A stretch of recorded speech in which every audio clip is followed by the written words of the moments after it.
তো বন্ধুরা, এটা আমার কমপ্লিট হয়ে গেছে। দেখো, এটা আমি ফ্রিজে দিয়েছিলাম, 1 ঘন্টা মতো ছিল। এবার আমি তোমাদের সামনে এটাকে কেটে দেখাবো। এটার নাম কি? এটার নাম হচ্ছে ছানা। ছানা অ্যান্ড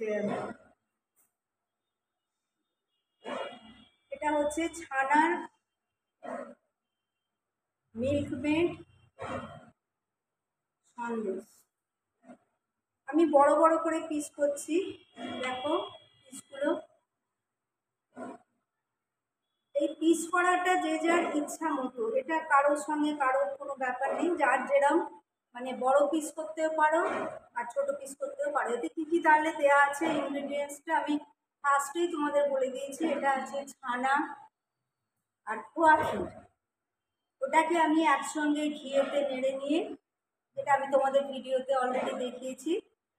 আর কি দিয়েছি? এতে দিয়েছি কেশর। আমি মানে দুধে ভিজিয়ে রেখেছিলাম, কেশরটা দিয়েছি এতে, যার জন্য এর কালারটা কেশর দুধ। এটা কেশর সন্দেশও আমি বলতে পারি। This is so tasty. খেতে মানে খেতে ভীষণ সুন্দর হয়েছে। আমি একটা তোমাদের তুলে এখান থেকে দেখাচ্ছি, দেখো কি সুন্দর হয়েছে। তো আই থিঙ্ক এটা তোমাদের ভালো লাগবে।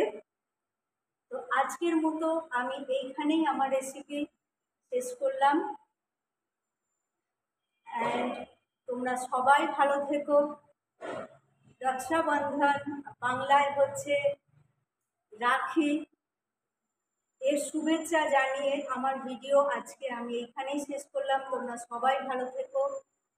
যদি আমার ভিডিও তোমাদের ভালো লাগে, অবশ্যই সাবস্ক্রাইব, লাইক অ্যান্ড শেয়ার করো।